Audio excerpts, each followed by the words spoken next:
નમસ્તે મિત્રો, સ્વાગત છે આપણી ચેનલમાં। આજે આપણે આ વિડીયોમાં મહાકુંભ વિશે જાણકારી મેળવીશું। મહાકુંભ વિશે એવું જાણીશું જે તમે ક્યારેય નહીં જાણ્યું હોય। તો ચાલો વિડીયો સ્ટાર્ટ કરીએ। 12 પૂર્ણ કુંભ પછી 144 વર્ષે યોજાશે મહાકુંભ। મહાકુંભ 2025માં પ્રયાગરાજમાં યોજાશે। મહાકુંભ 2025 પ્રયાગરાજમાં ચાલુ થઈ ગયો છે। મહાકુંભ માટે દેશના 4 મોટા શહેરો પસંદ કરવામાં આવે છે। એવી કથાઓ છે કે જ્યારે દેવતાઓ અને દાનવો સમુદ્ર મંથનમાંથી મળેલા રત્નોને એકબીજાને વહેંચવાનું નક્કી કર્યું હતું, આ જ સમય દરમિયાન સૌથી મૂલ્યવાન અમૃત મળી આવ્યું અને તેને મેળવવા માટે દેવતાઓ અને દાનવો વચ્ચે યુદ્ધ શરૂ થયું। દાનવોથી બચાવવા માટે ભગવાન વિષ્ણુએ તેમના વાહન ગરુડને અમૃતનો કડો આપ્યો, પરંતુ દાનવોએ તેને છીનવી લેવાનો પ્રયત્ન કર્યો। ત્યારે કડામાંથી અમૃત કેટલાક ટીપાં છલકાયા હતા, જે 4 ટીપાં પ્રયાગરાજ, હરિદ્વાર, નાસિક અને ઉજ્જૈનમાં પડ્યા હતા, જેથી કુંભ મેળાનું આયોજન આ 4 સ્થળોએ કરવામાં આવે છે। આ વર્ષે પ્રયાગરાજમાં મહાકુંભનું આયોજન કરવામાં આવ્યું છે। મહાકુંભની ધાર્મિક અને આધ્યાત્મિક મહત્વ। મહાકુંભ માત્ર એ વ્યક્તિગત શ્રદ્ધા અને આત્મવિશ્વાસ માટેનું વિધિ પ્રકાર નથી, પરંતુ એક સમયે વિશ્વના શ્રદ્ધાળુઓ માટે એક બહુ મહત્વનું છે।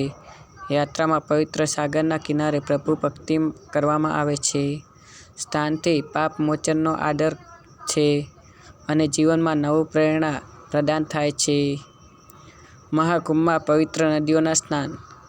મહાકુંભના મુખ્ય આકર્ષણમાં એ છે કે શ્રદ્ધાળુઓ નદીના પવિત્ર સ્નાન કરે છે। આ એ દ્રષ્ટિમાં કરવામાં આવે છે જે મનુષ્યને પાપોથી મુક્ત કરે છે। આ સ્નાનથી વ્યક્તિના જીવનમાં શાંતિ અને શક્તિનો ઉમંગ આવે છે। મહાકુંભમાં ભાગ લેવાવાળા મહાન સંતો અને મહંતો। મહાકુંભમાં પવિત્ર નદીઓના કિનારે સાધુ સંતો, યોગી સંતો, સાધક અને અનેક ધર્મપ્રેમીઓ જોડાતા હોય છે। આ કાર્યક્રમમાં દર્શાવેલો ધીકર અને ધર્મ પ્રેરણા સંપૂર્ણ રીતે સંતોષકારક છે।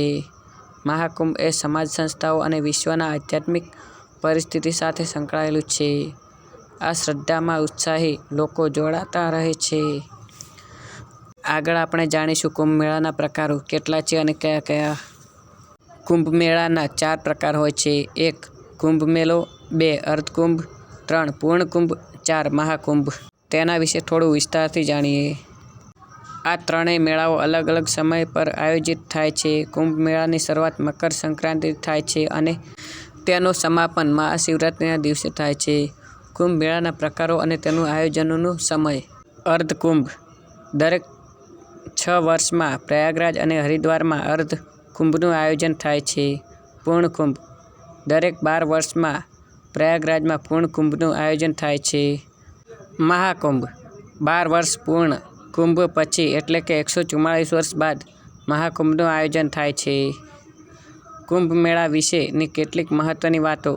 કુંભ મેળાનું આયોજન ઉજ્જૈન, નાસિક અને હરિદ્વાર અને પ્રયાગરાજમાં થાય છે। કુંભ મેળાનું આયોજન ગ્રહોની બદલતી સ્થિતિ આધારે થાય છે। કુંભ મેળામાં સ્નાન કરવાથી પાપ ધોળાઈ જાય છે અને જન્મ મૃત્યુના ચક્રથી મુક્તિ મળી જાય છે। કડામાંથી અમૃત છલકાયું અને 4 ટીપાં પ્રયાગરાજ, હરિદ્વાર અને નાસિક અને ઉજ્જૈનમાં પડ્યા હતા। આથી 4 જગ્યાએ કુંભ મેળાનું આયોજન થાય છે અને આ વર્ષે કુંભ મેળાનું આયોજન પ્રયાગરાજમાં કરવામાં આવ્યું છે। મહાકુંભ 2025।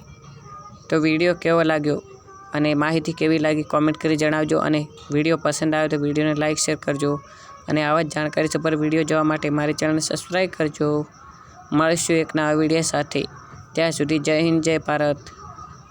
તમને સ્ક્રીન પર દેખાતો વિડીયો પણ જોઈ શકો છો। Thank you for watching video.